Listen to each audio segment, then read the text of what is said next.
recorded live from Studio 12A in sunny Phoenix, Arizona. You're listening to the Josh and Friends Podcast. Thank you for tuning in to the Josh and Friends Podcast. I am your host. My name is Josh, and this week's guest is someone I met back in junior high in September of 1988. Now, just to set the time frame of the era here, the number one song in the country was Sweet Child of Mine by Guns N' Roses. The top film at the box office was A Nightmare on Elm Street, Part 4, The Dream Master. Yeah! And the most feared man in all of sports was Iron Mike Tyson. But the guy I'm here to talk about today was someone who is also very intimidating in his own right. I'm guessing there's not too many people who tried to start fights with this individual back in the day. Not only was he the biggest dude in all of 7th grade, but he also looked like someone you just didn't want to mess with.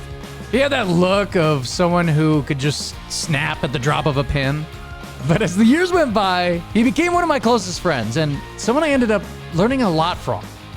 So it's my pleasure to introduce to the show the man they call Big E, the Punisher himself, the husband, the father, the coach, my old pal, Mr. Ethan McDonald. All right, Ethan, good to have you on the show, man. How you been? I've been well, and I'm absolutely tickled to be here, Josh. Oh, yeah, you know what? It's so good to see you. I can't remember the last time I've seen you. Like, honest to God, I don't even know the last time I spoke to you. It's been way too long. Yeah, it's been over a decade. I think it is. I mean, I've spoken to you on Facebook and stuff like that, but I don't know if I've actually spoken to you verbally one-on-one for quite some time. That's a crime. It's like it is, because like you're like one of my best old friends. So yeah, you know, man, we have many a story. Well, I'm trying to think. I mean, the last thing that stands out in my mind, Josh, was being at your mom and dad's backyard in Auburn, and you had a young lady at that time. Which one was that? I don't remember her name because I'm an a-hole. I don't know. And I want to say Lee and Jewel showed up too. And we were just at your parents' backyard hanging up. That was a while ago. Oh yeah, that had to be what, the early 2000s or maybe mid 2000s? Probably mid 2000s. Maybe mid 2000s. I'm guessing we're like maybe It's quite embarrassing. 2009 or something. You'd been home because I don't think you were in the Seattle area. Maybe you were. I think you were just back, and I'd heard through Lee or something that you were in town. And so we just kind of on the fly made it happen in your parents' backyard. Well, we're here now. We're going to catch up. We're going to be, telling some stories here. So, how's the family? Family is doing well in the middle of a pandemic. It's as good as it can be. It's not. It could be a lot worse. You're right. Definitely could be a lot worse. Nothing to complain about here, man. We are doing well. We're doing well. You and your wife, Sarah. I'm a lucky man. I kicked my coverage on that one, Josh. You guys always reminded me of one of those magazine ads where like they would find two super good looking people to like pose in a magazine, like one of those ads. Okay. But you guys are actually real people together. Yeah, well, okay, she definitely fits that stereotype. Oh, whatever. I don't know that I do. And I'm not just trying to be like falsely humble. She makes me look a lot better than I do. That's the secret right there. And luckily I've tricked her since 2001. And no, you guys are awesome. You guys are some of the best people. Every time I don't see you a lot, but every time I do see you guys, I love you guys. Facebook stuff and yeah. How's Riker doing? Riker is a 16-year-old high school boy. Man. That's is wild. Insane. Do you realize the last time I saw Riker, he was a baby? Like, I mean, baby. Like, you go, hey, you want to hold him? And I go, I don't know. And you're like, here, take him. And I'm like, okay. And I just remember you like, you said to me, you go, make sure you hold on his head or hold onto his head. He's got a big head, big noggin. It was large. Yeah, it's just like his dad's, unfortunately. Gigantic. It was so funny. I just remember you saying noggin. Got a big noggin. Yeah. Yeah, he's doing well, man. He just got his license right before the pandemic hit, thank gosh, because now I think like all the DMVs are shut down. You can't do driver's tests or whatever. That is wild. So that's pretty surreal. That's crazy, man. No, like it's funny too because like Riker, I saw him. I've literally seen him grow up on Facebook you know, your son is the first person that I remember growing up completely 100% online. And it was like really cool though, because you guys are really good at, you know, you post everything all the time, you know, which is, you have no... Probably too much. I probably drive people nuts with as much as I put pictures of my wife up there. I think she's not comfortable with the amount of times I put her up there. So, but I'm a proud husband. So that's awesome, man.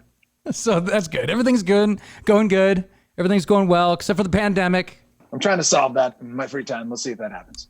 Yeah, well, I have faith in you, man. I have faith in you. So Ethan, you and I first met in junior high, Cascade Junior High. Cascade Spartans. Yeah. Do you still remember the fight song? Oh, dude, I do. Purple Gold Forever, sing Spartan, sing. Come on. Lift up your voices, let the echoes ring-a-ling-a-ling-a-ling. Cheer for all the colors, purple and gold. Yeah, I remember. Wow. I'm a proud Spartan. I mean, that's one of the coolest mascots you could ever receive. It is a cool mascot. Actually, both mascots were pretty cool. Like, you know, but the children's got their asses kicked by the Greeks. It's kind of like, I was kind of thinking, who's picking this stuff? Like, why went to high school be the smart? I don't know. That's the weird history teacher. I think of these weird things. I love it. So I think that I first became aware of you through our buddy Woody. I think I was first friends with Woody. And love Woody. I even love the name Woody. Do you like the name Woody? I know Woody didn't. Not? Woody didn't. You remember what you remember calling his house? I know where you're going with this. Yes, his dad. Because he was Wilson Ellsworth Esterly the fourth, meaning there were three that came prior to him. So when you called the house, and because they went by Woody, you had to specify if you wanted a big Woody or little Woody. Yeah, they would literally say that. They're like, one of the greatest would you ever. like big Woody or little Woody? And I'm like, can I get both? Yeah. That's great. No, but like I met him, it's, you know, all by default. I met Woody because I probably had a class with him. Sure. And then I met you, and you were pretty intimidating back in the day. It's because I'm large. Yeah, it is because you're large. So you know, and I don't know if the schools in Auburn, I mean, there's a bunch of schools now in Auburn, but there were two schools back then, right? So I don't know if the schools are as packed as they used to be, but one of my first memories of you. Oh, the hallways. This is great. The first memory of you was watching you push through a packed hall of kids as if you were blocking for a running back. It's kind of like the parting of the sea, and you're just mowing down, like, and you didn't even give a crap. You're just like going, you're like, hold on, and you and I'm like, oh my God, is this really happening? And I look over at Woody, and we kind of like does the, you know, like the Michael Jordan shrug. He looks at me and he goes, well, and he just walks right behind you, and I'm like, I'm following. I don't know who this guy is, but had a little train behind me usually. Yeah, just helping people. They were so packed. You're right, Josh. I mean, the halls were ridiculous. Even they were high too. Yeah, it was just crazy. I mean, inmates running the asylum. Definitely not COVID friendly halls back then. They were more like a mosh pit in a metal concert or something like that. They were nuts, right? I mean, they're crazy. But absolutely. So I don't remember a lot from junior high, but what I do remember is playing football out in lunch. Do you remember? Do you remember playing those games? Yes, the tennis courts. Blood sport. Oh, yes. That was blood sport. I remember. Those were great times. All the things I was good at: tackling, blocking. Couldn't catch to save my life. Could not run anyone to save my life. So I'm like, well, this sucks. But it was so funny because I just remember I didn't eat fast before. Oh, yeah. Then I started sitting with you guys, and you guys would just mow. Wolf. I mean, we're talking just shove the food down your. It was the food was getting in the way, right? The food was like an annoyance because it was stopping us from exercising. So everyone would shove down their food because you had like 40 minutes or whatever to. So right. So it's like, okay, if we shove our food down in 5 minutes or 8 minutes, then we have time to play football outside. So and everyone would just run out to the tennis courts and like play football. Yeah. It was awesome, so right? True. Well, I remember even getting in trouble because I started to try to streamline the process of eating my lunch in third or fourth period. It was Miss Allen. For some reason, I remember Miss Allen getting mad at me and saying, and I was trying to explain to her, like, no, we got football at lunch. I'm not wasting my time eating lunch. And sadly, she was okay with that. I don't know what happened. Well, I remember it's funny too, because like this translated into, or this, this started happening when I would go home. Then I'd eat dinner like that, and my dad would be like, "Where you going?" you got somewhere to go? And I'm like, my legs are like kind of like turned, like I'm like eating, ready to like run out the door. Cause like, oh, look, and there's still daylight. In Washington, it stays like so late, right? Yeah, like that's one thing that's hard to get used to here is getting darker. It gets darker earlier. And in Washington, it's in the summer, like right now, it can stay light till 10 o'clock, you know? So it's like, it's wild. But yeah, so that, I always thought that was kind of funny that, you know, when we were, you know, in high school, we were always just racing to get out to the tennis court, like out to the tennis courts. So ridiculous. They were not really tennis courts, though. I know what you're saying. I remember like they had basketball hoops into the wall, like into the chain link fence one time. I'm trying to call it penalty. It kind of looked like a prison, like, you know, one of those. You know, they have a basketball hoop and tennis courts, and you know the tennis court. I don't think I ever saw someone play tennis there, but no, I just remember football. I think I saw more broken glass than I did like actual tennis balls. Yeah, no, you're right. That was scary environment. Definitely intimidating. Now, what sports did you play while attending Cascade when we were in junior high? Football, obviously, every year. Basketball, most of the years. I didn't play it in 8th for some reason. I tried wrestling in 9th grade. Wait, what was the some reason? What? The coach and I didn't get along. Gotcha. So I just didn't. I had you remember, Josh, I was kind of a piece of work back then. I was an angry kid. Yeah. Kind of, you know, from a rougher home a little bit and stuff. So if somebody was disrespectful or rude to kids, I was just like, F you. And that was kind of what I said to I think it was Mr. Hagan or whatever. And he was actually a pretty decent I remember guy, that guy. Yeah. Wasn't he a history teacher? Yeah. And I decided one day, I was like, I'm not coming back. Yeah. And that was dumb. Just things that I regret. But I tried wrestling in 9th grade, and that was like, this is not for me. Tight suit, grabbing men. Rolling on the mats. Yeah. No, that wasn't fun. And I did track, I think, 9th grade most of the year until I hit Jill Watson accidentally with a shot put in the side of the head, and Mr. Martinson never come back. Jesus. Wow. Yeah, I was pretty scared. I thought I killed her. Oh my God. I killed someone. I mean, it was kind of my fault because I was being a dumbass, but it was kind of Jill Watson's fault because why would you walk across? And I don't know if you remember Jill Watson at all, Josh, but she was like I'm not sure what you would call it, but she wasn't all there to begin with. So I felt really guilty. She was a sweet, sweet girl. And I just she walked out into the shot put her, and I never even looked. I just turned and fired. Wow. I drilled her right in the side of the head with a shot put. Like, I'm surprised she's not dead. That's like a medieval death. Yeah, those are like giant BBs. Yeah. How much do those things weigh? Like 10 pounds? What are they? I don't think it were that heavy because we had it was junior high. Too, yeah. So I think I was trying to use a girl's one too to show off, pretending it was a guy's one because that was a typical show off jerk. And so that might have saved Jill's life. But I'm still just feel terrible. Don't you look, I'm sure she's okay, I hope. Unless she's I don't know if I remember her in high school. Maybe she survived. I don't know. Terrible, but look, I think that just in general, don't you think sports are just so important for like young kids? I mean, whether it's not even about being good, or it teaches you so much, doesn't it? Like, I mean, so much. And as a guy who coaches tons of sports now, like this is crazy. I think I'm just finished up in year 17 of my teaching and coaching career, all at Hermiston so far, this crazy little Eastern Oregon town I live in that I thought I was just going to move to shortly and then move on. Mm-hmm. And yet here we are. Wow. I just think about, had I not gotten into athletics, to give me some sort of structure and to put some incredible men like Mike Merriman. I don't know if you remember Mr. Merriman at all, Josh, our counselor. Yeah. He was our 8th grade counselor.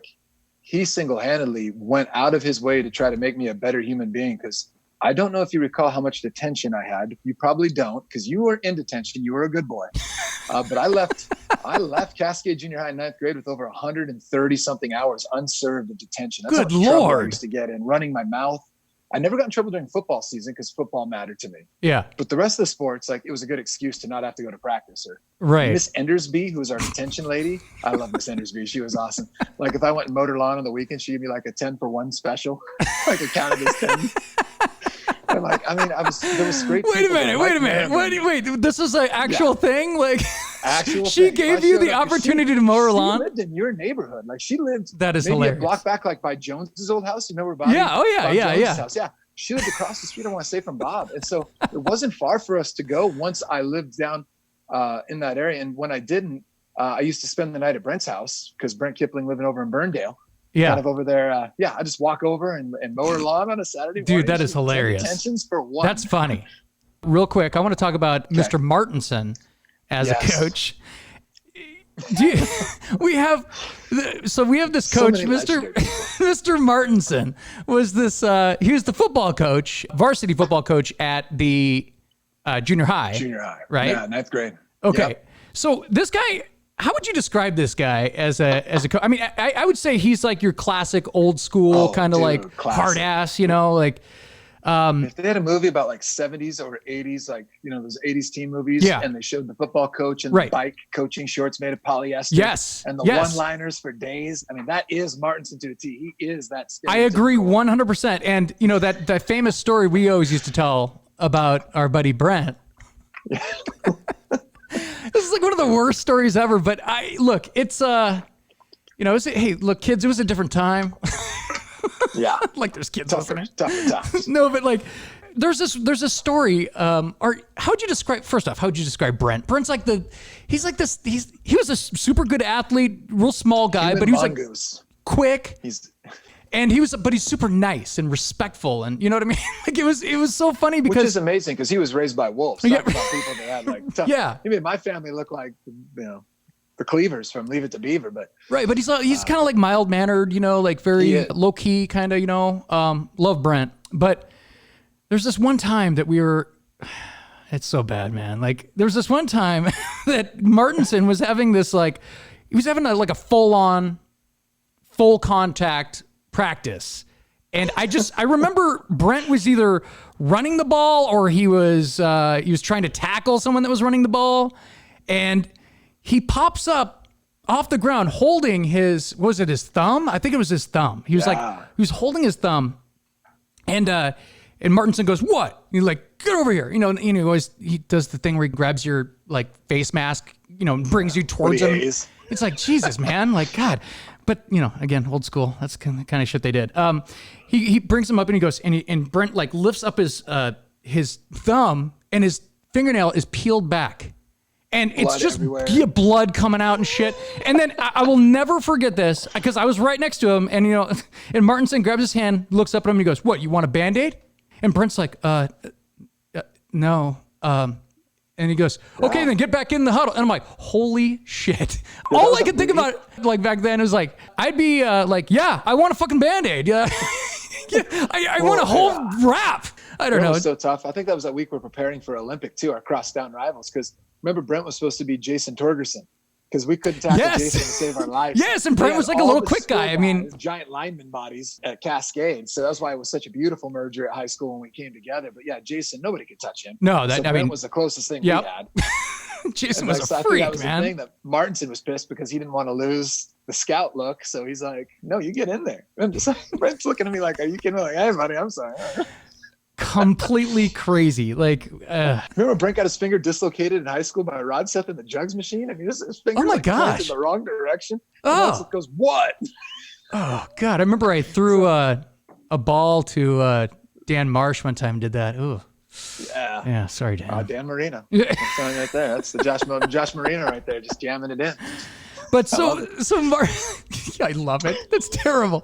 No, but I isn't it funny how in with not everybody, but after they go, he actually died a couple of years after that.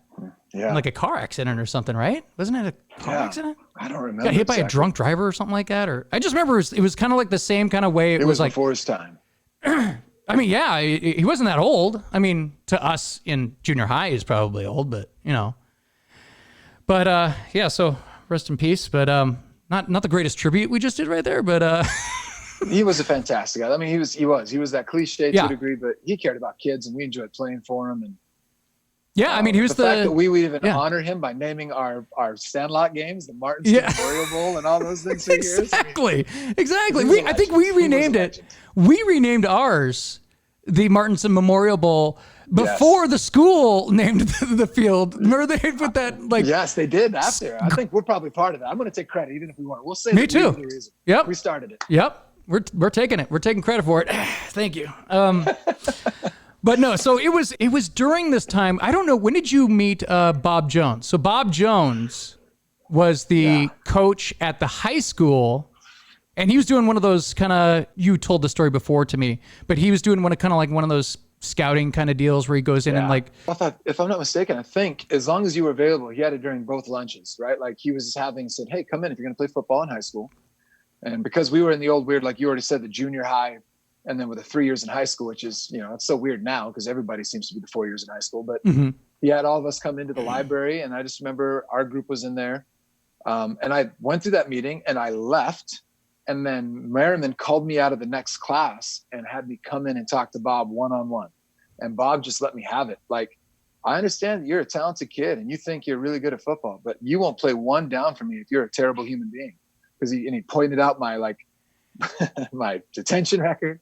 He pointed out like the number of referrals I had for back talk. And to be honest, I mean, I wasn't a terrible person. There was teachers I didn't particularly like. No, but you've told me before kids I didn't like. That what he did right there, it's kind of like set the tone for like your guys' relationship from then on, because nobody talked to you like that.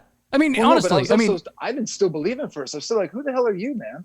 I was pissed at first. Like, who are you you don't know me. Don't come off and, originally. Yeah, and then right, when he kept showing up and calling me that summer, like, why aren't you in the weight room? I noticed you're not in the weight room. Like, I started to realize, like, oh, he didn't just say that one time because it sounded good. Yeah. Like, this guy lives what he's talking about. Right. And then we come in for those meetings at the beginning of the season and start talking about, like, you only wear green, gray, gold, or white on the field.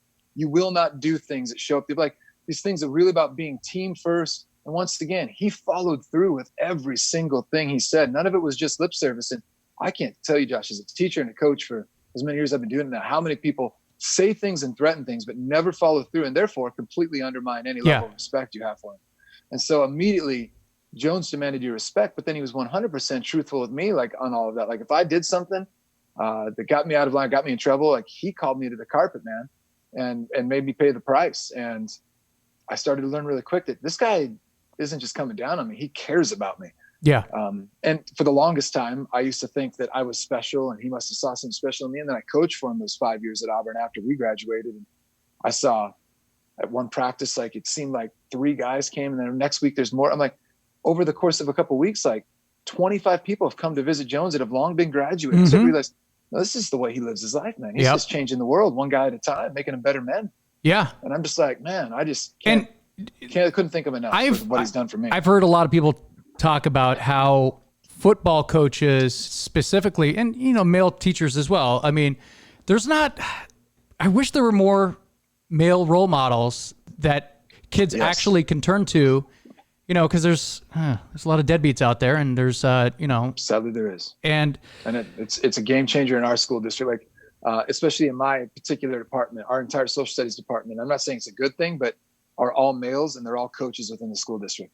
And so our social studies department, a department meeting is a great time, but B, they're really good, outstanding men that are great role models. And as many single parent homes and young men that we have that don't have dads at home, I mean, it's so crucial to have good male role models in their life, because that was what Bob became for me. I love my dad. My dad's a good man. And later in life, he reformed and really changed his ways, but he was an alcoholic and made life very difficult on my family as a kid growing up. And if I didn't have Bob, I can't imagine where I'd be. Bob is, I don't even know if I've met anybody that inspirational. Bob Jones, like, Josh, you know what I mean? There's this story. We've probably talked about it before, but there's one of these moments that I had, and it's like I was in a movie. It was truly like I was in a movie. I will never forget. I was a sophomore, and I don't know. I did something. I didn't really do anything to deserve to suit up as a sophomore. I think I did it like once or twice, but I probably showed up for practice or something like that when somebody else didn't. I can't remember. I don't know. You never missed a day of school and never practice in your life. Yeah. Brother, you know it. Exactly. Shocking, you right? Are. Yeah. So you are unbelievably consistent. I was. Yeah. If you could call me one thing, that would be it. I'm consistent. That's great.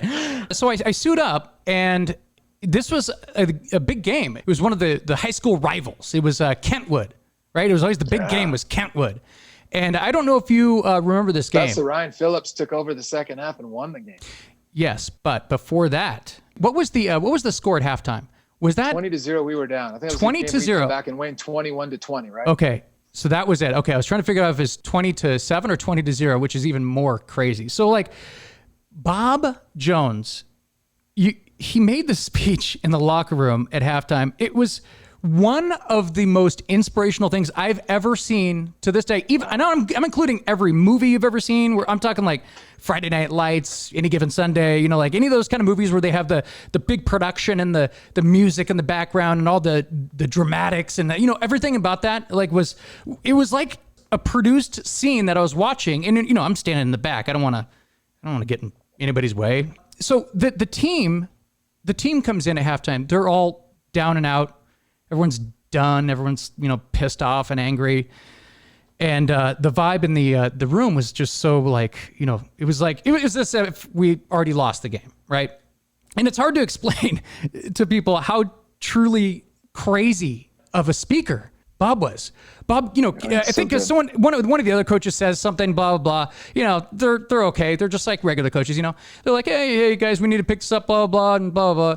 And then Bob comes on. It's kind of like the, all right, now it's time for the main event. Okay, we got these boxing undercards over here. Ooh, they're good in their own way, you know. And then we have Bob Jones. Then we have Muhammad Ali coming up, you know. And he comes up. It was like one of those things where I wish that if you could go back in time and record, you know, your top 10 moments of all time. This would probably be in my top 5 ever. Because what awesome. He did was he raised the hairs on the back of my back, and I was like, Jesus Christ, holy crap. And everybody was just like, we're going to not only have a chance, we're going to win. And I'm like, I mean, I thought we'd go out and win. But dude, we dominated. I just keep thinking to myself, I'm like, okay, so if you just read that on paper or saw it from the stands, you'd be like, yeah, okay. You wouldn't get it, right? But I'm privileged to say, and I know you were because you saw it, you know, that I had a front row seat to one of the most spectacular moments like I've ever seen. And that is one of those things where I don't think that a lot of people got the chance to know how, I mean, he did other great things too. He was a great guy in the community. He was a great leader, great coach, blah, blah, blah. But that inspirational speaking, that ability that he had was just insane. It's hard to describe. I think it is. And I think the thing that you're hitting on, Josh, is the level of he's just one of the most genuine human beings I've ever met. So when he said things, they weren't these cliches that had been said to him or you've heard in movies. They were like things that were from his heart that he truly felt and believed about his players. And it was just getting to coach with him for 5 years. I mean, once again, because I played for him, I just thought every coach was like Bob. I had no idea until I left, you know, got the opportunity to play up at Central, but then coached and been around and listened to clinics. Like I started realizing, man, Bob is one of a kind. And you remember my buddy Mo too, and Mo coached from, he realized it too. He's like, there's only one Bob Jones. And I've tried to recreate some of that. I can't even come close. Like there's just no way you can live up to that example. He was just unbelievable speaker because he was so genuine as a human being, and he truly believed in you and made you believe anything was possible. I remember that game so well, Josh, because I didn't get to see a front row seat. I had screwed up. Oh no! He did not let me suit that game. So is that so great? I just rubbed no, it's all right because I came and was watching it. And when we were down 20-0 halftime, I looked at Brent and go, "Let's get the hell out of here." So maybe you screwed up, and he's like, you know what? I'm going to show him by putting in this piece of shit over here, and then I'm like, sorry, Ethan. I got to watch the film of the second half come the next week, and I got to we heard about it. Oh, you didn't even go to the game. Well, I was there. For the first half. We left at halftime because we were down 20-0. I looked at Brent and I go, "Let's get out of here." Oh my God! Go home and play Madden or something. Oh my God! Yeah, and then I hear they make one of the most tremendous comebacks in I'm telling you, history. man, It was all over the papers, and I wish I would have been there because I missed that moment. Oh God! I've heard a lot of other amazing speeches, but that was probably he always made good speeches and stuff like that, but. That one was like so legendary because like, you know, some of the other games we kind of like dominated in, so he didn't really have to make those kind of speeches, you know what I mean? So it was that instance where it was like, look, he had the talent. He had these big guys. I mean, that was a big team. There's some guys that had like some big talent and, you know, and if you see that as a coach where you're like, what? I know we're better than this other team. We're losing to this other team. It's kind of like one of those things where it's like, come on. I'm kind of like, now I'm talking like a regular coach. He didn't say stuff like that. He brought out like something crazy in people you just made you think you could do anything. And he did. Absolutely. So, did you have any like Bob stories from just high school? Not even. Oh, our senior year, I still can't believe we lost to Kentridge that year. That just shocks me. People are like, who the hell's Kentridge? Yeah, I know. But you'll know what I'm talking about. And a few other guys in the Auburn football church and family coming across us. So we end up going into kind of like an SPSL CrossFest, our league, and we had to play the Puyallup Vikings, who had a very talented high school quarterback that played college not even but played for the pros, named Brock Huard. It just pained you. It just pained you to say that. You're like, it pains me, but it's so right. Like, and, he was insanely good. He's at now, and he's even a really good announcer. And also, he is. He's become fantastic. He had his dad just pumped out all these kids who are just spectacular athletes. Yeah, his brother Damon. Well, I just remember he's sitting there before pregame, if you recall, and he's sitting like on our side of the field, launching bombs into the end zone, just on the money. And so all we've heard about is this guy. I had been coming back from a knee injury my junior year and stuff, so I was already kind of sensitive, if you recall, from our Sandlot games about people going low on me. Oh yeah, I was such a sissy. I was, because like, come on, man, how else are you gonna tackle me? I was like, but Brent one time got me and told me to shut my mouth, stop crying, or something. But yeah, so as this game rages on, we ended up to just kind of take it to them, because as good as his arm was, I mean, his line was not fantastic. We had that unbelievable group of defensive linemen. Yeah. BJ scares the hell out of me still, BJ Prince. And I didn't even see him, but he was just a scary dude. And so as we're hitting Brock 1,000 times, I end up getting into this like altercation with a bunch of their old linemen, and we're talking trash and fighting. So I come in just pissed off, still hot and angry. And Sam Farmer, who now writes for the LA Times, he's like one of the big writers, and he was one of Bob's good buddies. Working for the Valley Daily News. Is that what it was called, Josh, back in the day? I don't know. It sounds about right. Yeah. So Sam comes up to me right away. He goes, "Ethan, what did you think about Brock Huard?" I go, "Oh, he's overrated. This whole crap team." And I'm lucky he printed like 1/3 of what I said, because I just spouted off a bunch of garbage. So he wrote the parts about like, "Oh, Brock's overrated, and he's lucky he's a daddy's boy. He wouldn't have the spot anyway," or something. Like just stupid, just toxic crap, clearly showing just what a high character individual I was. Yeah, right. And so, which reflects on the poor coach who is all about the opposite of that. So I knew I was in trouble when I saw that he printed something. Oh gosh. And I was just trying to avoid Bob, because now I'd moved down by my senior year down into your neighborhood, right? And so Bob was over there too at that time. And so Bob walked over to my house, knocked on the door. I didn't know this. I was scared. I was hiding. He told my mom, says, "He better come find me before school starts Monday." Oh my God. And he walked away. So I got that message. I come in because I actually was like his TA, because that was I think his first year of being the athletic director for the high school. Yeah. And so they kicked me out of like geometry because I was just such a stellar student, and I was TA for Bob. And I'm in there and I walk in, I'm just like terrified. He made me run stadium stairs for 3 weeks, the entire period. I had to write a letter of apology 3 weeks to Brock and to every single morning for 3 weeks. I had to go run stadium stairs for the entire period. I had to write letters of apology to Mike and Brock Huard, talking about what an idiot I am. And no way. Just before his passing, anytime he was announcing a major game, I would get a call or a text from Bob, go, "Oh, that Brock Huard, he's still overrated. He's on ESPN." I remember you talking about that. Just let me have it.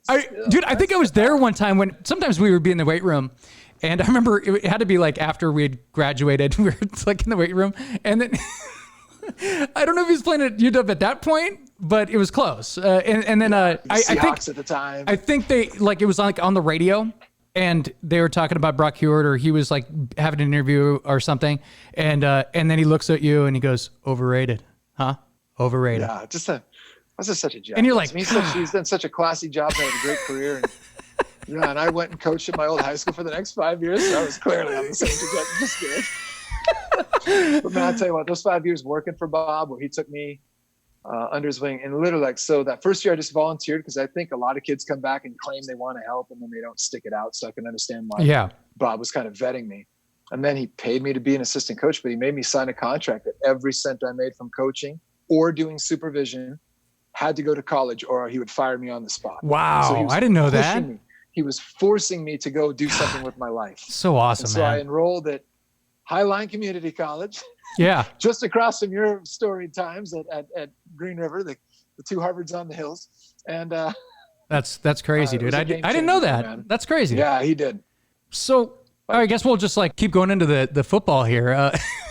Football with us. I've talked to people that have played football before. Like I've heard Adam Carolla talk about this. He's like, football is kind of like the military, as far as it gets your mindset, gets you regimented. It trains your mind. It trains your body. It gives you like such respect for people, and you gotta count on people. You know what I mean? Like you gotta count on others. You gotta work with people. It's not just about football. Like this is not. You know what I mean? It's practicing in 2 days. You remember those 2-day practices? Back in what's going to the fair? Remember everyone used fair. to get. I still torture kids at county fair coaching now. We're going to the fair. Do you do the same thing? It was like so funny. Everyone's like, "Woo!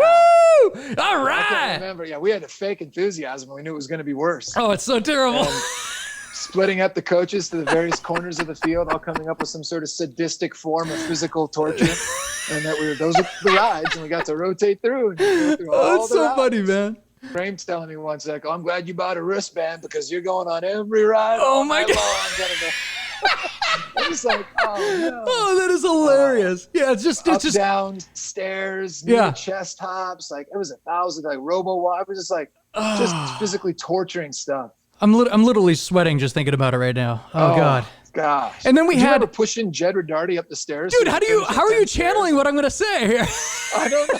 Because we're just on the same wavelength, brother. This is some of our I was just going to say, so like, okay, so you gotta build the context of what we're talking about here. So Yes. we had this guy, his name was Jed Rodarte. He was like this, at the time, he was the largest football player in state history or something. He was like 6'3", 450 pounds. I mean, he was a big guy, huge guy. Big. And they would give us this goal, and we would not be able to be done with conditioning unless everybody at the same time does 8 stairs in 10 minutes or 10 stairs in 10 minutes, depending on how many people we had. People gotta realize too, Josh, like our stadium is no joke. Like Troy Field had those large concrete seats that were like, they're way higher than almost any other high school stadiums I've seen. There's not many stadiums that are just that big. So that's not just the little small sets of stairs you sometimes see at most high schools. And those were gigantic. Right. I know. It's like ridiculous. And then we had, poor Jed is like, we got to get Jed up here and down. Like so there'd be two people in back of him, helping him. Which is daring. Yeah. I'm not trying to be mean, but it was daring. No, those people sometimes. And dude, we would do it. To Jed's credit too, he was unbelievably athletic too. Yeah. Despite that, like huge calves. He was strong as hell, man. Yeah. So Little Nation, baby. That was his nickname. Yeah, yeah. Do you remember? Were you at the reunion 10 years after that? I went to the 10 and the 20. Did you go to the bar? The first time, like at the 10, yeah, I do remember. I remember he comes up to me and he goes, Matlock. And I go, Did he call you Matlock, or did he call you the other name? No, he called me, he probably called me Fat Lock or Fat, yeah. Fat Cock usually is what he called you, yes. Anyway, he comes up and he goes, you have no idea who I am, do you? And I go, no clue. And he goes, it's Jed. And I'm like, oh my, he lost like over 200 pounds or something like that. It's like he's a tall, skinny guy, man. It's crazy. Yeah. So, well, I hope he's doing okay. I know he had gone like recently. I saw something where his brother Erik posted that he was in the hospital. So I'm hoping. Oh, really? He's okay. And, oh, shit. Yeah, some health issues and stuff like that. I don't exactly know what. And it's none of my business, but yeah, that's not good. I hope Jed's doing okay. But yeah, he was a larger than life character, man. I remember the way he used to torture the kids with the towel. He was in the locker room, Josh. I had a towel hanging out of his butt, going around. What'd you do with my towel? Oh, and, God. Squeeze it between his the locker room, man. The locker room. Oh my gosh. The stories there alone. Probably not appropriate, but I did. Speaking of the locker room, like I probably told you this story, but like, remember how we always had to like buy socks for games, and you're in high school, you don't have a lot of money. You're in high school. My mom gives me $10 to buy socks. I walk in there and, of course, I'm early. I'm early. I'm on time. And there's the two big stud linemen in the back. I'm not going to say any names here. but then there's the coaches. They're in the little coaching room, Yeah. And I'm just changing into, my football uniform and I drop my money. And I look down, I'm like, where is it? And it's gone. So I'm like, well, shit. I go, well, I got to do this. I went into I asked everybody if they see my money, nobody's going to say like, oh yeah, here it is. Here's your $10. Yeah. No, but and then I go into the coach's room and I knock on the door and they're like, yeah. And when coaches, you open up the door and they're kind of just staring at you like, what the fuck do you want? And right. I go, yeah, I dropped $10 for the socks I was gonna buy. Did anybody in here see $10? And it was like a movie where they're laughing their asses off, and I slowly just close the door as they're laughing. I had to ask them though, right? Yeah, right. You had to. But I just remember them laughing. Even Jones, they're all laughing, and I'm like, they're just and I just slowly close the door and it latches and. Sorry for interrupting, gentlemen. I'm out of here. I'm like, all right, well, I guess I got to borrow $10 from somebody. Here we go. Yeah. So but it's one of those funny things where it's okay, look, you have to ask, right? I mean, nobody's going to give you the money, but you got to ask, No. So now, Ethan, you actually have relatives in Canada. Were you born in Canada? I was indeed. I'm a Canadian citizen and an American citizen. I have dual citizenship. Wow, look at you. You're like Neil Young. Don't tell Trump. He might get that back from me. But I don't even know what that means. I'm just being silly. But yeah, I was born in Canada, and I do have a lot of Canadian relatives that still live in the Great White North. Now, how many siblings do you have? Because it's just two. It's confusing, I know. Two by birth. We had a foster sister that was legally a foster sister for years, named Stacy. But my mom was kind of just the finder of lost children and allowed over the years, I can't tell you, probably 6 to 8 other friends of mine or my sisters to live with us at various times, including Brent, our good friend Brent we're talking about. Yeah. Okay. But biological, we had. Yeah, Tegan and Kyla. I remember you always talking about the other sister. I don't know if I ever I don't even know if I ever met the other sister. It's kind of like the Osbournes, where there's the two kids, but there's technically 3, but I've never seen the other one, because the other one didn't want to be on camera. So I don't know. Well, yeah. I don't know. Family life around that time too, Josh. We didn't spend a lot of time around my house. I'll tell you that much for a very important reason. So yeah, but. But you have there's some great stories from back in the day as far as how much I don't know how much you want to get into this, but and again, any of this could be cut out in post, so just let me know. You tell me, buddy. Yeah. But your dad and my dad had something in common where they were both Vietnam vets, correct? Yes. And your dad... It's kind of misnomer with my dad. He served during the Vietnam era, but he never was actually in Vietnam. He was in Germany as a military policeman. Gotcha, policing the GIs coming in and out, yeah. Okay. Well, I mean, he served in Vietnam. Yeah, that's... Yeah, I mean, he still served, yeah. Yeah, that's... He served in the war. That's part of the war. Now, your dad always kind of reminded me of... I think you always laugh when I say this, but it was kind of reminding me of Jim from Taxi, Totally. Totally. Especially some of the different eras with the different antidepressant meds he was on at different stages in my life. Yeah. There were times where he was definitely Jim for Taxi. I like how, and by the way, when the hell was Taxi last on? I know, good Lord. It was It was a fantastic show. Think of all the people that came from that show, though. That show had tons of people that came from it. But there was this one song that you used to hate that your dad used to play all the time. And you said he used to play it all the time. You remember that song? Susie Q by CCR. Dude, you want to see something funny? Or check this out. I don't know if you can see this. Yeah. This album right there. Nice. That's the song. Green River? I think it's just called, I think it might be just called Creedence Clearwater Revival. But that one's Green River. I have Green River. Oh, right there. Nice. Yeah. So anyway, It's funny because like every time you're like, you just be like, I hate that fucking song, man. Or Susie Q, baby, I love you. Susie One of his weird manic stages where he kept just playing it on repeat for hours. And he's sitting in this dark chair. And I just come and go, Dad, what are you doing? And he would say something, I don't know. He'd say things that I still remember, like Robbie Williams. You remember my buddy Robbie, my college friend and teammate? I brought him home that one summer to like work out with me and because he got us jobs. And we're just sitting in my bedroom trying to play some Madden. My dad opens the door. Robbie hasn't met my dad yet. He opens the door and just sticks his head through and goes, I want you to create a virus that only kills communists. And then he just shuts the door. And I'm like, what? And Robbie goes, what the hell was that? And when can I talk to him more? I'm like, no, please stay away from him. He is just not. Stay away from my dad. He just said some of the strangest and did some of the strangest things. It's just, I mean, I look back now and laugh. It wasn't always funny at the time. No, I'm sure. Embarrassment and frustration and. Wow.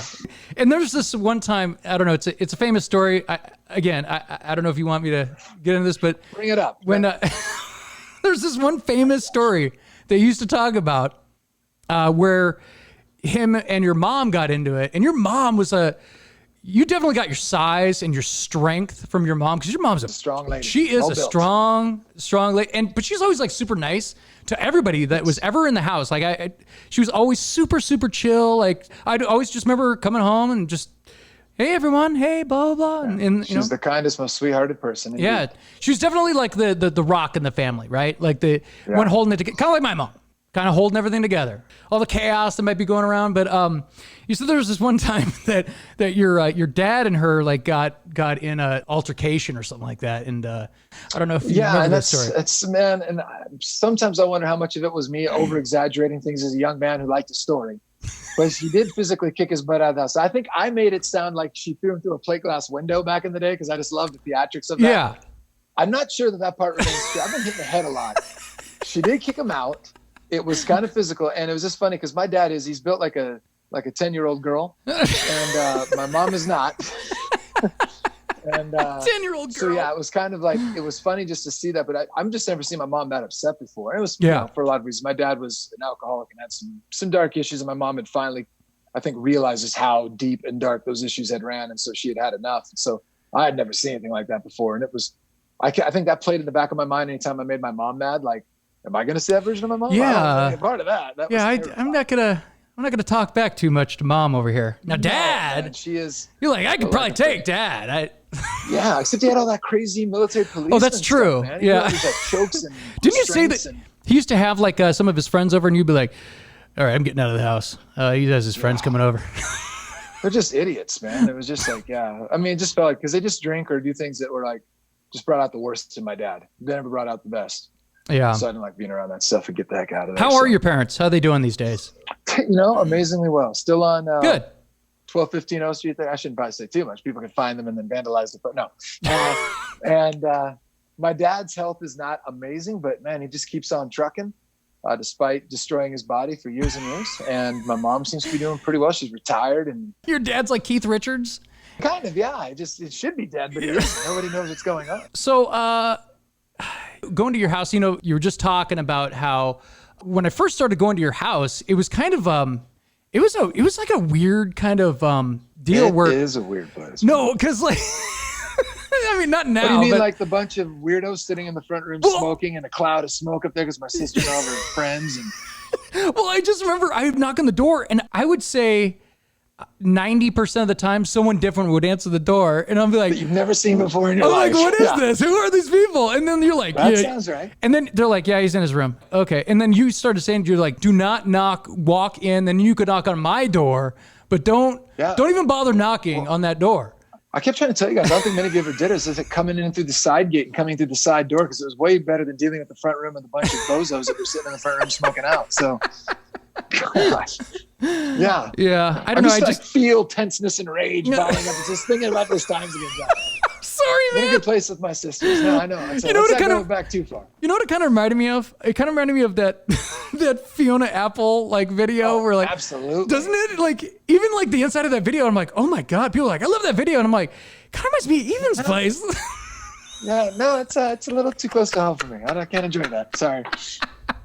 Another crazy deep cut right there. Like, yeah, people are pausing it and like going back to the video. Yeah, no, and then of course you had Brent that was staying with you, and Brent was kind of like your sidekick.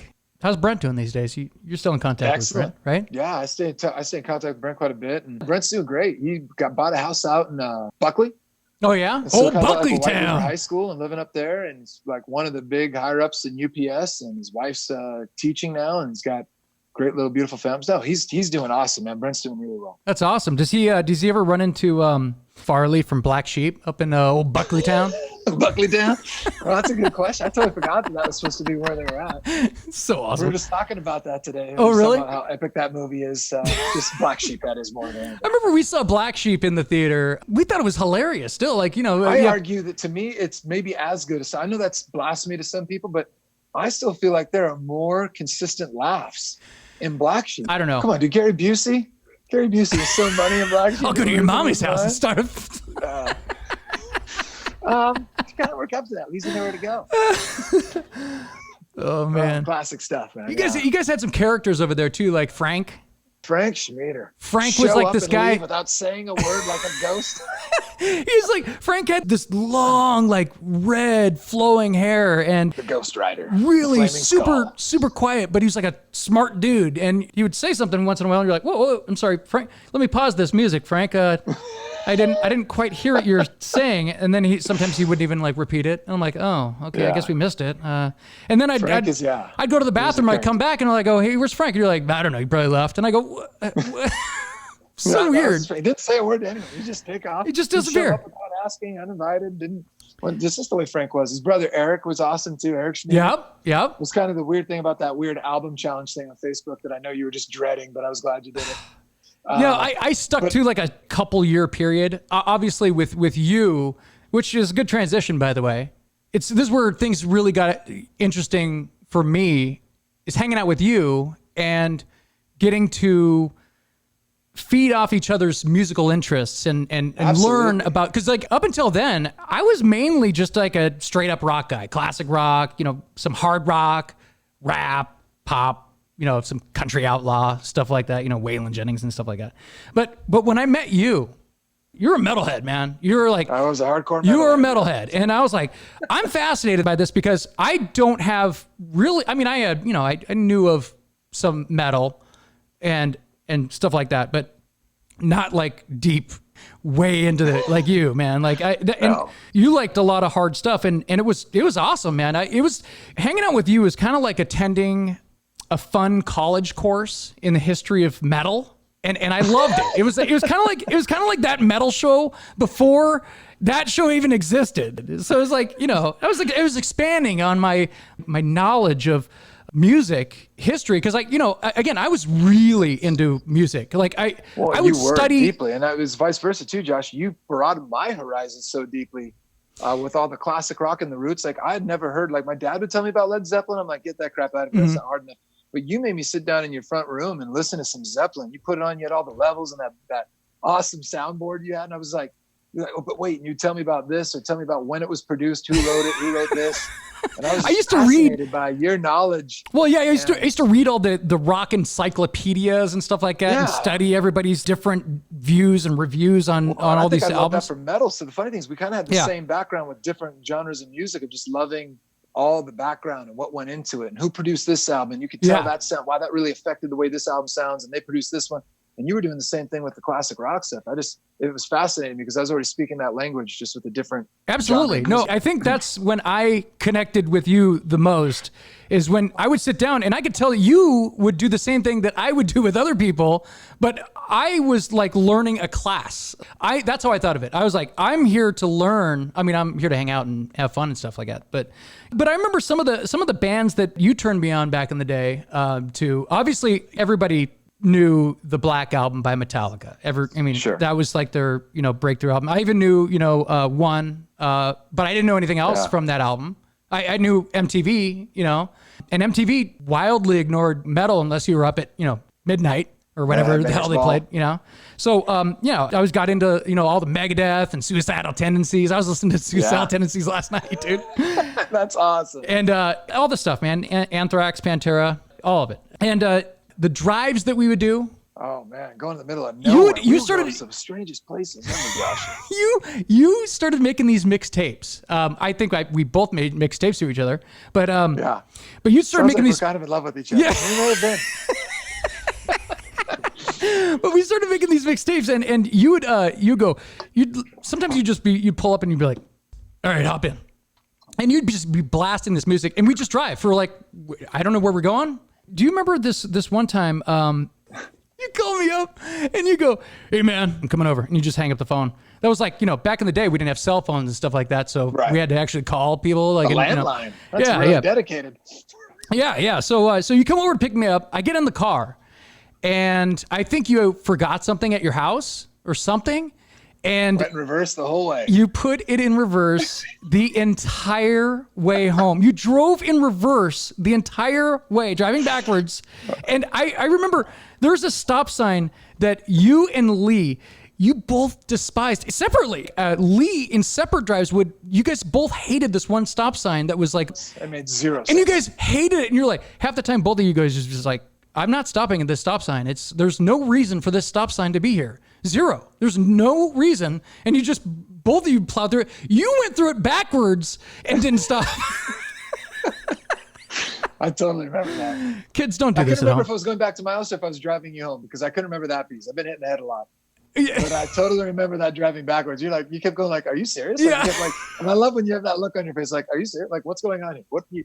It's just like you were in kind of shock the entire way, but it was really fun because first I was just going to do it for a little bit, but then I just loved your reaction, so I kept going the entire way. I'm like, oh my God. And you're kind of like, casually, you have your one arm behind the other seat, and you're kind of just like looking back, and wow, that was a great story. Silly stuff. But then, of course, you can't, talk about the driving around without the famous Frosty story. That one's legendary. Man, yeah. I just love the Frosties in general. I can't get enough of them even now, Josh. I think of you every time. You said that was like always one of your like biggest weaknesses was ice cream, right? Absolutely. It's how can you resist that cold magical goodness? Well, yeah. So like we go and we get these Frosties. Or we probably got like food and Frosties, but then, we got their Frosties. You introduced me to the magic of Taco Bell too, Josh. You showed me the magic of the 7-layer burrito. I used to think Taco Bell was just like total trash food. Like I didn't want to someone had told me some made up story about meat made out of rats. And then you're like, are you kidding me? This is so good. It's cheap. Like, and you took me one time and we got 7-layer, and I never went back. Like, all up to college and everything. I lived for Taco Bell, and I owe that to Josh Matlock. Well, you got to give some credit to Primus, right? Oh yeah, well that was good. That was after we'd already made the. Oh, okay, all right. Smells like I remember when Taco Bell was cheap. I remember when they were cheap. I went there. I don't know, a few months ago, and I was like, "Wow, Jesus Christ, this place is expensive now. Just make my own." I like their sauce still, but fire. But yeah, we get these Frosties, and we're like driving up the hill, and I think it was summer. Sounds like it would be summer, right? We're driving up the hill. To my old haunts in Auburn Black Diamond area. I think we were heading. We're headed that way. Yeah, we're heading that way. So we're driving up to the Indian reservation. We got to pass through the Indian reservation, and that's right. and then you're like, at some point you're like, well, shit, this is turning into a milkshake. I gotta pull over and eat this. Like, I gotta, because I'm sitting there enjoying my Frosty, and you're like, probably looking at me like, look at this asshole, So you pull. You pull over. Feed me. I asked you, but you wouldn't. I'm joking. So you're like, oh, I'm gonna pull over real quick so we could just eat this. Jesus, this is ridiculous. So you pull over, and then didn't like a cop. Was it like no, it was yeah. It might have been the tribal police, or it might have been a cop. But I just remember he's coming the other way, and I can tell he's slowing down and just giving us the stink eye. And I figured, he's just gonna come over and tell us to move on anyway. So I pull out, and then he flips a U. He turns his lights on like we were running from him, which I'm like, yeah, I'm running away with my Frosty. I know this is an illegal drug here on the reservation. I remember just being like, flippant and kind of smart. Yeah, he was like, he's definitely shining the light on us and stuff like that. And we're literally holding like a Frosty and a spoon, and I'm like looking up at him. I'm like, is this for real? Like two stoners, like just having munchies or something. I'm sure we did. I'm sure he's convinced. Oh, we got that a lot, dude. Which is funny because like we weren't even partiers at all. Like, no, we were good, clean-laced kids. One trip to Canada might have broken that image, but that's a story for another time. Yeah. Yeah, no, but to finish off the Frosty story, Yeah, so like he goes, well, what? I don't even know what he said. We were just like, we're just eating Frosties or something like that, right? Or He didn't believe it. He wasn't taking it. He's really just eating a Frosty on the side of the road. I'm like, yeah, that's what we're doing. it is funny because, Now you're wasting our time. and that's like one of the things we talk about most. We're like, yeah, eating Frosties on the side of the road. Like, oh, It's just whoa, so breaking the weird. It's like law. nobody would Whoa. make sense for that. Yeah. That's the worst thing we got in trouble with for the law, Josh, at that point in our lives. The wild renegades we were. Oh God. But basically, everything that we did during this era kind of like had to do with a certain amount of things, like eating at like Red Robin, Loved Red Robin and fast food. watching movies, playing sports. Loved our sports. Loved our Tecmo Super Bowl. Yeah, exactly. Oh man. Oh, it's good times. Tecmo. Loved it. Great times. The tournament at Dan's house. Come on, man. Oh man. Poor That Dan. was epic Always times. making Dan angry. Oh, it doesn't take much. I love Danny, but it doesn't take much. Some of the movies that we used to watch, there was this one time that we went to see Beavis and Butthead do America. Yes. And we took up like 2 or 3 rows, full rows of people in our group Yes. just to see Beavis and Butthead. We were so excited to see that movie. Well, that totally dates our era of time, doesn't it? Like Right. how big those guys were, just how big that show was at We- the time too. Remember, we used to watch that at your place, the yeah. regular show. But Oh, nothing that comes close to being as excited as we were when we had the chance to see Jesse. Showgirls, good lord. One of the worst movies ever. It was so bad. But the phenomenon and the shock of that. Yes, Yeah. I remember because to this day, we were just talking with the boys, and because a lot of the guys I teach with, they're like class of 96 or Right. like right around that. So they're right close to us anyway. Yeah. Right? So, and Kelly Kabowski came up in conversation today in our meeting, our PLC meeting. We're all just like, Kelly Kabowski, that's a woman. We're just going off like, we still use Saved by the Bell. Saved by the Bell, right. reference point for like some of the women of our lives, and just like, was she more of a Jessie or was she more of a Kelly? Like ridiculous. We're these silly boys. Remember by the end of the movie, we're like, man, she's naked still. Like, all right, Yeah. okay, she's just walking around Desensitized by the end. she's walking around the entire movie naked. I was like, all right, okay. Still trying to figure out what happened in that pool scene. I'm like, what was that? Was a dolphin murdered, or was that a sex scene? I'm not exactly sure what just happened. One of my favorite stories that I have about going to see, because again, we didn't party, we didn't like do like hard That was drugs us or being anything. naughty. Yeah, that was as crazy as we got. No, but I remember you came over. It's like one of these times we were like, hey man, you want to go see a movie? And I'm like, yeah, sure. And you're like, all right, be right over. Click, hang up the phone. And I'm like, and then you pull up like 5 minutes later, and I'm like, okay, I guess I'm getting in the car. I guess we're good. And I'm like, what are we going to see? You're like, you'll see when we get there. And I go, all right. And at that point, I'm like, okay, I don't really care. My Okay. son would be so like, because I do this to my son still. I go, we're going to have dinner. He goes, what do we? I go, you'll see when I make it. Kind of like, I still say stuff like that. So he's already like, oh, thanks a lot, Dad. This is a good time that you did this. It was like really cool because it was like me, you, and Lee. Yes. And maybe some other, it might have been Brent too or something like that. It was like a small group of us. We go in and I'm like, what is this movie? Like, what is this? I literally knew nothing about the movie. We walk in, we tear our tickets, we walk in, and I'm like, what is this? It's like some like kidnapping movie or what is this? And then all of a sudden, fucking people start turning into vampires. And it was From Dusk Till Dawn. And I was like, still done. dude, it was amazing. I was like, what the hell is this? It was awesome. One of the most shocking movies I've ever seen, man. That was awesome, dude. I was like, From a because serious crime drama to all of a sudden the campiest horror movie of all time. it was so great. I was like, this is amazing. So I love that story though, because the movie it still would have been cool, but I knew nothing about, I'd never seen a trailer. Back then you couldn't just go, hey, let's watch the trailer for this movie. You know, you had to see a preview or see it on a VHS tape, like coming up next in 2 months or whatever. You know, it was so weird, like how different it was. And it wasn't even that long ago. I mean, I guess it's like 20 years ago or It's a little crazy longer. when you think about it that way. Wow. But anyway, so I wanted to talk about some of my most fond memories with you and the guys. Awesome. And some of my favorite get-togethers for over a 20-year span were the pickup football games that we used to have. Absolutely. Weekend football, Turkey Bowl on Thanksgiving. What do you remember most about those games?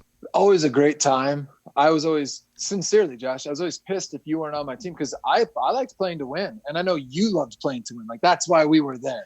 And there's some of those other guys that I didn't feel were taking it very seriously. And it pissed me off. And I like to talk trash and screw around, but just I remember. I would get pissed too because like if I knew that you were on the other team, now I'm like, well, great. Now my face is gonna be in the mud. Game. And you know, and you know me, like you were good too. You would get rid of the ball so damn fast. I had to resort to just cheap shotting you on every pass. Well, that's because I actually tried to emulate Dan Marino, and not because not that I could. I just tried to like emulate certain things that he did. The release. The quick throws, the kind of like the release, but like that's part of the reason I didn't even want to go out for quarterback in high school because I saw how Brad Sprague would teach you how to take the ball and bring it down and then bring it up and then throw it out. Baseball crap. And I'm like, I can't do that. And I thought he would change the way I threw. So I was like, there's no way I can relearn how I'm going to throw a ball at this point. So I literally did not want to do that. But I saw the stat how Marino, he still holds the record to this day for consecutive pass attempts without being sacked at 759. That's incredible. The most incredible part is the next closest person is Mark Rippon with 252 straight attempts. Mark Rippon? So funny that it's Mark Rippon, A, but B, the fact that there's such a huge gulf in number there. I mean, that's like, isn't it insane? But almost 500. That's crazy. That's pretty wild. I bet he was hit a lot after the throw, just out of people that were pissed. I mean, I knew you did that a couple times to me, but a lot. I did it almost every time. But I was tired of you picking us apart. Look, nobody could cover. There was a couple times that I would get up and what the F was that, But for the most part, took it like a champ. I didn't because we're playing football, man. Like what I mean? Like we're playing football, so sometimes it get pretty intense out there. Like there would be some times where people would get pretty fired up. Like, do you remember that guy? Remember that guy Sean Dolly? Yes. What was he known for? Yes. Date rape and being a good wrestler. Yeah. I like how the date rape's first. Well, wasn't that true? Am I misremembering, Josh? No. Okay. So So the main thing that he was known for was he was like a nationally ranked like wrestler, like one of the top 10 in the country or something crazy, right? And I remember like we were playing against a guy. He wasn't known for being a football player. He's okay, I guess, but he was a wrestler, right? And he decided to show up at one of our games, and I'm running at it like it was like instead of passing the ball, I started to run out of bounds, and this guy, he comes up and just punches me in the face, and I'm like, really? And I'm like, it's not like I'm gonna do anything. He's gonna kick my ass, but it's kind of fucked up. What a bitch move. Yeah. But sometimes that shit would happen. Yeah. I just thought that's kind of funny because like, oh yeah, you got a problem? What are you gonna do? And I'm like, okay, this guy probably kicked the shit out of me. Stupid, insecure little, probably compensated for a small wee-wee. Some of the moments that stand out were Lee's hit on Erik Goodman. Oh, that was legendary. That was legendary. That would make Erik Goodman just popping up and going, that was awesome. Like laughing just because Erik was invincible. I swear to God. Crazy, a little crazy. And every time Johnny Hess showed up, he would just put on an absolute show because Johnny was one of a kind athlete. So Johnny would show up and you would show up and the coaches found out about these little pickup games that we had and they got pissed. I remember they're like, wait a minute, our starting quarterback is playing football like on the weekends? Yeah, and we didn't let him, and they didn't let him I mean, thinking back now, can you imagine? Like you're thinking like yourself, lose my cool as a right? Coach, yeah. Yeah. So like you get it now, but back then it's like Johnny was probably the all-round best athlete on the entire field. I mean, I stand by that. I'm not even joking. That guy was insane. And I remember one time he came up to me. This is long after football season in our senior year, and he goes, because that guy he didn't want to. His talent was wasted, dude. Like he was a crazy receiver, and he was his body control. He had body control. Few human beings. And his balance. Yeah, and he was all over the place. Cut a ball. I hit him so hard, and all he did was like do like a cartwheel, land on his other thing without his knee touching the ground. And he just took off running, and I'm like, what the hell just happened? How did he do that? I mean, he was just basketball. He was probably one of his better sports because of his body control. Like, he went to elementary with me, so we played that little 5th grade, 6th grade league. You were probably at North Auburn or Dick Scobie back in the day. I was at Dick Scobie. We were over at Washington, and he would dominate games, and I'm just sitting there in awe of him. We played against the teachers in 6th grade, and I remember he went around the back and did a lay on Mr. Gibson. and the whole crowd like lost their like. He's like, insane. Johnny Hess. I'll never forget when this kind of like upset me. I wish you would have never said this, but I was walking back to the sink from the urinal, and he was kind of like passing me, and he goes, hey, I just want to ask, how come you didn't play quarterback? Because I played with him every weekend on like, the weekends and stuff like that. But, and I told him, and he goes, because he always wanted to play other positions, and he was he's a really good quarterback too. But Well, once again, put a good athlete like that. Yes. But think if like he could have played both sides, because he was such a good defensive guy and a great offensive guy, but so Johnny was great. But, Andy Thomas, I remember Andy Thomas always getting hit in the nuts. Hey. Do you remember him getting like every game? We're like, when is Andy going to get hit in the nuts? Oh, there it goes. And he's just rolling on the ground, always getting hit in the nuts. I mean, like almost laughing like he liked it. Yeah, he'd be like, "Oh man, like, love that guy." Was a for sure thing. I wonder if I have any of that on video, just him getting hit in the nuts. Because I remember, like, I started recording all those like games and everything, and I have all those pictures of years of all Dude, the. some of those last years, you had like tons of girls and fans. I'm like, what the hell? I come back from like college. What's going on here? There's like a whole cheering section and women here. Like, what's? God, it was good times. Ethan, back in high school, you were. How do I put this? You were essentially a celebrity. Do you agree with that? What? What I mean, a lot of people. What I mean by this is. I'm not trying to make you. I'm not trying to make you uncomfortable, but I had this conversation with Jen Nicolaisen. I don't know if you heard that interview we did, but I did. I heard it. I love Jen. That was awesome. And it was a couple of years ago. We had this interview with Jen Nicolaisen, but everyone in high school knew you. You were like the star athlete, captain of the football team. I think, right? You're a captain of the football team? Oh, yeah. Steve Mattioli and I. Yeah? Steve Mattioli is another name for the legend books. I love that guy. And, the good-looking All-American kid who was tall, strong, outgoing. You were kind of like the Canadian. Yeah. You were kind of like the Matt Damon of... oh, good Lord, Josh. Enough. My ego is just big enough. I don't... But you're bigger and stronger. Your point, sir. I was a big guy. Yeah. Yes. I was well known, and I made a lot of jokes, and I love to be the jokester. So drew all these like elaborate pictures in the annuals. Drew like people's tattoos really and stuff like that. Ones. Yeah. Usually, if some guy balls deep into someone, it's just inappropriate things that would get me in a lot of trouble. Oh God, no! It's funny because like I remember having this conversation. I think we were in 10th grade. But you came up to me and you like, this is after we had started probably hanging out a little while. Maybe it was 11th grade. I don't know. But you're like, how would you describe me back in the day? Well, I just remember middle school, you were super quiet, but you would do these like funny little things that drove people nuts. But I thought they were funny, like whistling weird or do things just to push people's buttons. I think you were a fan of watching human behavior. Yes. And you would love to just do little things just to get under people's skin and see them. And then you'd act like you didn't know what was going on. Like people go, you said, what's like, what are you talking? Just to like get people going. What? Yeah. No, I remember you. Funny and fun that way. You came up to me one time and you're like, man, you used to bug the shit out of me, man. And I'm like, what? You're like, yeah, always patting me on the back and shit. And like, I'd always remember I always walk up to people and like, hey man, how you doing? And like just slap them on the back and like, dude, what the hell, man? I think I got punched a couple times for doing that, but because I'd do it pretty hard. I'd be like, hey man, how you doing? And like, like I said, I think you just like pushing buttons and see where it went, just kind of out of fun. Yeah. You know what? It just took me a while to figure out that was your MO. And I was like, oh, I'm cool. Great. Right. Yeah, because I mean, it was certainly not that you were like threatened by me in any way. There was you had these incredible blue eyes, always have. In fact, all my girls and friends would say, ooh, his eye. I'm like, yeah, I know, Josh is good looking. I remember that piece. I feel like it's one of those things. I remember like, gosh, man, you got into physical fitness, especially like in high school when we first got out. Like, and I was just thinking like, it's a shame that your body was just a little bit like, because as hardworking as you were and the way that you loved football and the work you put into it. And I know you're one of Bob's favorite guys from that group because he was saying like, we had this talk one of the years I was coaching. I think it was like my third year coaching. And he told me he hated our senior class. And I went, what? He goes, you kidding me? The year before that, I've got guys like Jeff Davis and Cameron Curry and guys that would just stand out like citizens, good students. Big time leaders. Didn't cause problems. Yeah. He goes, and talented. He goes, and then here comes a group that's arguably, and this is pains me to say, there was probably some more talented players.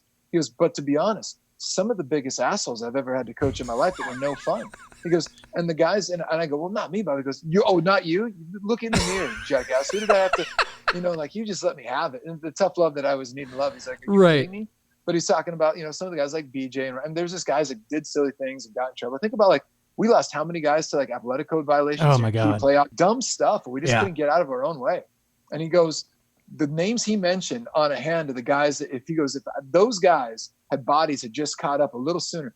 Brent, he loved Brent too. And Brent didn't, I didn't think, go out his senior year, but Brent was always still hanging out with me 24/7, I think, at practices. Right.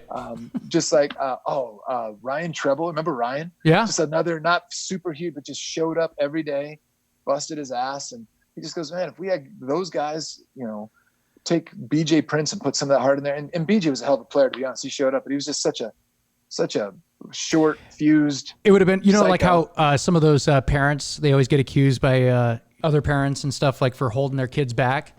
And I know why that's done now, because remember, it was literally right after high school. Right. I was in the weight room, I wasn't living in the weight room, but I was in the weight room almost every day. And I'm like, I can't build muscle. I'm like, I don't know what I'm doing wrong here. I'm like, and then literally boom, it's like a switch. Yeah. Like right after, I'm like, I'm able to gain muscle now. I'm like, oh, I'm getting big. I'm like, oh, awesome. That's great. That's great. So yeah, no, I'm not even. I think I stopped growing in 7th grade, and it was like, wow, now I'm just getting fat and slow. No, that was the thing, man. That was, that's obviously unfortunate because you did love football so much, and you love the game. Like I said, I wish you would have gone up for quarterback too. I know we all used to harass you about that, but I get why. Plus, it wasn't the easiest thing to probably play for Brad Sprague, it sounds like. So. I actually like Brad. I just didn't like. I liked him too. I just didn't like the way he taught football. I didn't like the fact that he threw the ball at my nuts multiple times in practices. Because remember, he had a rule about don't touch him. He'd be the scrub quarterback. He'd run scout team. And I would always come across and grab him or do something, hit him. He goes, next play, he tells no one to block me. I run through. He pump fakes, so I put my arms up. And then he just drills me in the nuts with all of his might. Jesus. And I was on the sideline for like 10 minutes. Oh, my God. Balls would drop. Well, I'm glad you can laugh about that now. At the time, I wanted to kill him. But I'm sure. And you probably could have. I mean, Frank Mahan. You remember Coach Mahan? He used to Yep. come over, headbutt all of us. Frank comes over because that was one of the days. He goes, well, you learned a valuable lesson. He goes, now let's see if we can get your balls out of your throat. And and drop me like a little 6-inch drop. Oh, man. I've never seen anything like it. It worked. That guy knew witchcraft, but it was the coaching staff was so unreal. I mean, they were such good guys. They were. And it's funny. I think back to this. We talked about Ryan Phillips briefly before. He was a couple years older than us. He went on to play at University of Idaho, and then he went on to play in the Super Bowl with the Giants. Yeah. I remember reading a quote by him that said that Bob Jones was the best coach that he ever had on any level, which is saying a lot. I believe it. Yeah. That is saying a lot, but I believe it. Isn't it weird driving by the high school now and not seeing that old building? I don't know. It is for me. So weird. It is for me. I always look by and I'm like, what the heck? What is this monstrosity? And it's a beautiful new building, but it just doesn't look right. Yeah, it's beautiful on the other side. The entrance is on like the other side now or something. Or yeah, it is. They flipped everything. I went so and saw, weird. And man, I'm so glad I did. I had to come over and buy a car. My mom loved old Dachshund Toyota there in Auburn. I think my mom's bought like 700 Toyotas from these people. So I came over to buy the car that we currently have. And this is like probably 2016. And I came over, took a day off from school, and drove over with a buddy of mine that I was teaching with. And which we probably shouldn't have said that out loud, but yeah, he played sick, and we just went over to Auburn. And I thought, you know what? I'm just going to, off chance, go and see Bob. And I know he'd been fighting the pancreatic cancer for a while. And I just thought, I might not even get another chance. And it was in the new building. And it was the weirdest, most surreal feeling of walking. Nothing felt right. It's just so weird. And then Bob, just the way he lit up when he saw us and just sat down and talked. And he just like, but you could also tell, man, he had been through hell. Like just as the way I've never seen, he just looked so thin. And so, I can only imagine all that chemo, and you've seen it, so many people, that have battled through that. It was heartbreaking and heartwarming all at the same time, because the guy just went out of his way to make me feel so welcome there. And just, I popped in unannounced. I was a squad to catch him, but it was just. When was that? Do you know? Gosh, it had to be like a January of like maybe 2016 or 17. Oh, right in that era, shoot. just before. Oh my gosh. Just before. So you And have you I'm so had you thankful been that I got that chance. have you been in contact with him prior, like on and off? Have you On just- and off, not Yeah. super consistently. Always to my like. I'm a terrible friend that way. Like I wish I would do a better job, and I just get caught up in what I'm doing and Yeah. get tunnel vision. And It's called life. yeah, it does, man. But I just Yeah. feel bad about it because like it's silly that it's been possibly 10 years since you and I really talked, Josh. I mean, that eats at me a little bit, and it kind of did with Bob too. But every now and then he just texts me. Like usually it was a text saying, "Hey, I just saw Brock Huard. He's overrated, isn't he?" I'm like, God dang it, Bob, enough already. You know, Bob was awesome, man. Because like Bob's one of those guys too, where I knew people that they didn't have any interest in football at all whatsoever, but they loved Bob. Bob would look them in the eye. He would speak to them on the same level.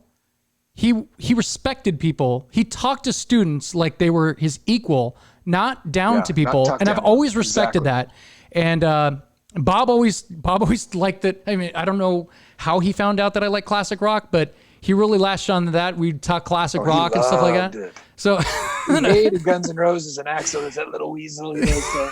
He hated Guns N' Roses. Driving me to we were going to UW to watch like a spring practice the year before our senior year. And he's just rocking out to Suffragette City by David Bowie in the truck. I love that song. Slapping me and singing me like, "Hey man," just like, I was just like, he was just in his element. I was laughing. I mean, just That's awesome. So many great memories of that guy. I mean, he was just a game changer in so many people's lives. I don't even know if he realizes how many lives he impacted and changed. But that's the thing is, he didn't care. That's not why he was doing it. He was doing it because it was the right thing to do. And there are just very few Bob Jones in the world, man. Yeah, I remember when I found out that Bob had passed, I was weeding in the backyard here, weeding, and I came back in and I saw that and I was like, it like destroyed me for like the rest of the day, and I was like, yeah. And I all I kept thinking about was like people like you, man, that were like I always remembered how much you were affected by him, you know, in a good way. Oh, man. And everybody else. Coaching those 5 years after high school, I spent like 8 straight years with that guy kind of being the father figure in my life. And that's where I kind of got guilty that when I went to Central and stuff and just got busy with life and stuff, and life kind of took off from there. I just didn't do a better job of coming back and staying in touch as much as I should have. That kind of ate at me. So. Well, I think he knew, man. He knew how much you loved him, and we can't leave on this note. We really can't. No, that's a bummer, isn't it? No. Ethan, let's change the subject because, I love Bob and everything, but who are the Pickleball Barbarians? Oh, my Lord. The B team Pickleball? Who are the B team?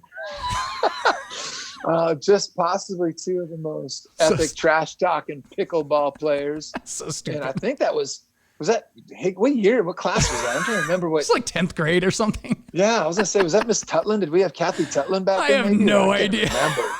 But we dominated, Josh. We dominated the pickleball court, and we probably didn't because I really suck at hand-eye sports. So to be quite honest, we were probably terrible. I don't even think I think we both looked at each other and were like, I've never even played at pickleball. I don't even know what pickleball is. And we're like, and then I don't know if they had us name our teams or something like that. And we're like, well, we're the Pickleball Barbarians. I just started saying it. You probably might have mentioned it once, and then I just repeated it 1,000 times because I thought it was funny. So dumb. Here's a story really quick. Yeah. Going back to the music one I should have put in. Yeah. I remember, because like I said, I loved always just going in, and you had so many cool things. That some of your stuff that was your dad's stuff, obviously, that some of the music he loved, and just opened my mind to a lot of that. But one of the things that to this day, one of the most influential in terms of just my sense of comedy, and I must have quoted it 10,000 times, George Carlin. Oh. You made me listen to a George Carlin. It may have been a CD then. I don't remember what it was. Jamming in New York or whatever. That's probably the one we listened the most. Yeah. And then he came out with the one after that too. And like those 2 albums, actually Carlin himself calls that era his rebirth. I think it's because he said he was like influenced by the style of Sam Kinison. Oh, and a little more not afraid to just say whatever he wants. Right. Right. But like, that's what I loved about him. Yeah, no. And Carlin was like, I think most comedians always put him at least in the top 3, top 5 of all time because he's so smart and prolific. Like all the comics are like, yeah, I do a special, and it's like, okay, great. Now it's time to write for another 2 years. Like he had like massive like HBO specials. Yeah, it's crazy. It's crazy. Well, and I just remember that was huge. And then so I obviously bought those CDs and listened to it. I bought books he wrote and read. It was just so fun. And then it was awesome. Like when Sarah and I got married and we went on our honeymoon to Vegas, who happens to be playing the MGM is Carlin. So we go buy tickets. And so on our honeymoon, we went and saw George Carlin live at the MGM. Oh, it was just like one of those moments and I was just the whole time. And I'm even now when I listen to him, I can't help but think about like, oh, Josh loved this joke or something because we were laughing hysterical. I remember I've never laughed that hard sitting. I think I was laying down. I remember laying down my feet up and like that little love seat or couch thing that you guys had in your living room. And I remember like Tina came and was, oh, not this again. Like she was mad at us for listening because of the curse words. Oh yeah. It was awesome. I can remember that. So yeah, it was just like, so, I mean, I just thank you for the gift of Carlin too, on top of all the amazing classic rock. I mean, and Carlin was one of those guys that were like, he didn't give a shit if you disagreed with him. That's what I like about, and that's what I always say this about people. I go, I love hearing opinions about things. Like, look, whether I agree or whether I disagree, if you make a great point, I'm going to listen to it. I might disagree, Absolutely. But I've always loved that. And Carlin was the king of that. He did not give a shit. I mean, remember that one album? He starts the album off with abortion. And I'm like, oh my God, how do you do this? How do you start off an album? Everything he said was so funny. So funny. I think he starts up by saying, why is it all the people that are against abortion are the ones you wouldn't want to F in the first place? Yeah, exactly. Like dying loud. I'm like, wait a minute, what? I'm like, well, and I think, I don't know if we listened to that for the first time together, because that came out after that Jammin' in New York. And I think they filmed those, but we just had the albums of those at the time. We just had the CDs. Yeah, right? I think I found the HBO specials later with the video. But to me, it was almost better just on the CD. I mean, just classic. It's crazy, man. It's like listening to those old albums in like the 70s and the Adam Sandler albums, the first two albums. Those are classics. Well, just the comedy scenes. Like for the longest time, I didn't even realize it existed as a genre. And then I thought, well, wait a minute. My dad used to listen to that weird Cheech and Chong one. And I remember a couple of those, like Uncle Pervy and all these weird things. It's weird.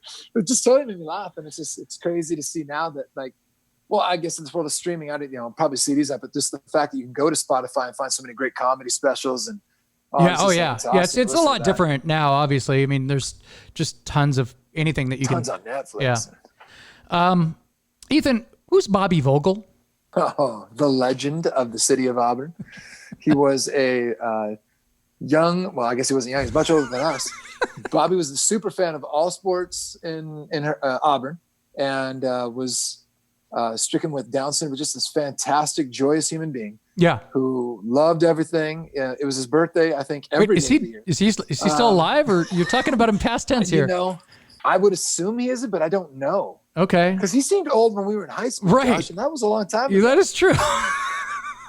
So I don't know. That's a really good question. Can you name his two favorite quotes? His two famous quotes? Oh God, I'm gonna feel like.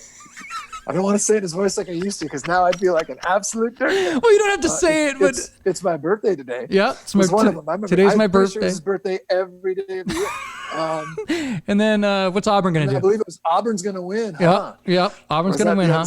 No, that's exactly how I wrote it down. I had Auburn's going to win today, comma, huh? But I have this story. He was the super fan. My favorite story by him, which is not a good story, but it just shows you what kind of guy he was, because he was so passionate about Auburn sports. And I remember, I think it had to be me and you went to a basketball game, and it was like, I think it might have been the year after we graduated. And I was probably announcing games at that point too. It could be. I don't know if you remember that. It could be. So I just remember Auburn lost, and Cameron Banks had either missed a shot or something or something. I remember this. And Bobby Vogul, he walks right up to Cameron right after the game, and he goes, "You didn't play very well." And Cameron, he fucking lost his shit. He's like, I think it's on F you, Bobby. Bobby, fuck you. He's like, get the hell out of my face, or something like that. And I was like, oh my God. And Bobby's like, like runs off. And I was like laughing so hard, but I was like, oh my God, that was like so mean. But it's funny because like, that's not, but it's funny because like, that's not what Cameron was always like really nice to Bobby. Cameron's a great guy. Yeah. He just had lost it that day. Yeah. It's like, you came up at the worst time.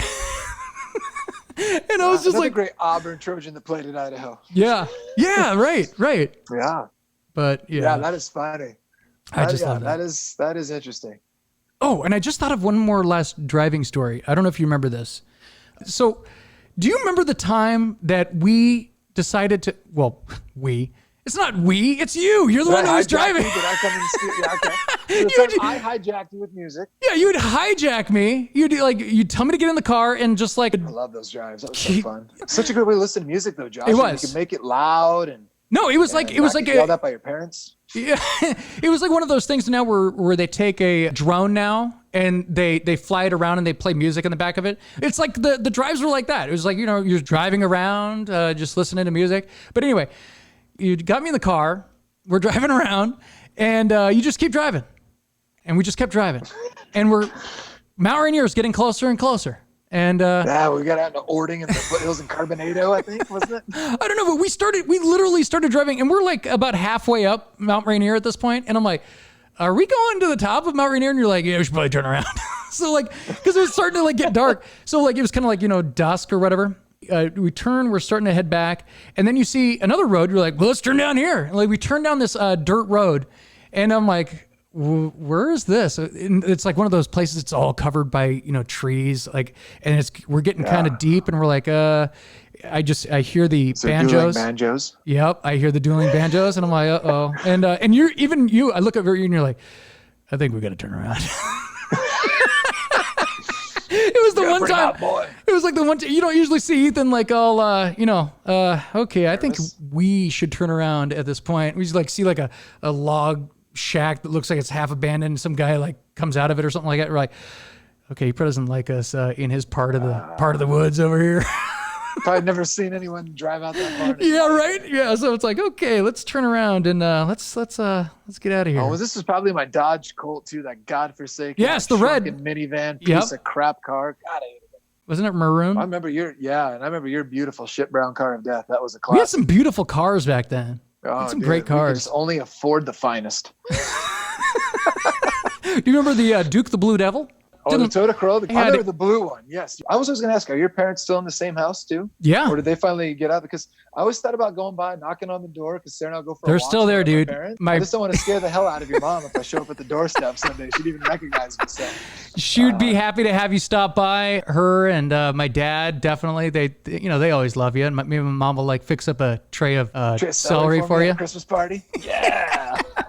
I gotta go back there one of these days, and I don't know if you ever go back for the holidays at all, but always, every Christmas and every other Thanksgiving. Man, I gotta go back and get a big plate of celery going, and that'd be awesome, man. Well, that was like years ago. We got so lucky. We just happened to catch Lee, and so we went down to Seattle and went to have some beers and ate. Man, it was just another guy. I mean, it just when Robbie and Lee and everyone moving far enough away, it's like this sucks, man. It's just everyone's it's far tough enough because you take it for granted when everyone is back home. Like, when I go home, I'll just run into the guys. I'll see them. And then I never really did because life gets away from you. And then they move away and you realize, crap, I'm never going to see any of you guys anymore if we don't make an intentional effort to try. So Right. Yeah, definitely. So I know I'm coming down there sometime and you and I are going to hook up and we're going to go have a drink or something. Oh, definily. Let me know. I'll freaking take off a day so I can like hang out and stuff. Awesome. Yeah. That'd be great. Well, Ethan, I think it's time to land the plane. I think we're gonna save some of this. Some of the I have miles of material we can talk about. We're gonna save some of that for another show because we have some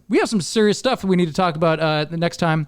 We're gonna save some of the college years. It's kind of like Saved by the Bell. We brought up that way too many times during this. Years, the college. Remember the college years? That sounded really creepy. So I was going, oh yeah. That was not good. But I do want to thank you for coming on the show. It was a blast. Yeah. I just appreciate you asking, buddy. I love listening. I feel like I've been talking to you. Oh, yeah. Started listening in the car, too. We enjoyed it. It was just kind of nice to kind of mix in with our Joe Rogans and other things we listened to as we kind of just got more and more into podcasts. And so we've really enjoyed all of it. Awesome. Well, I appreciate that. That's awesome. Well, tell Sarah I said hi. And I will. Tell Riker I said hi, too. We go way back, when I held him as a baby. I just held his head. Because he's heard you in those podcasts in the car. Oh, yeah. Okay. Yeah. And we'll have you on again. All right, brother. All right, later. Talk to you later. Thank you for tuning in to the Josh and Friends podcast. If you have any questions or comments about today's show, feel free to leave a message in the comment section below. If you enjoyed listening to the podcast, please share away. And make sure you give me a like or a good review. I can always use the help. I'm Josh, and thank you for being a friend.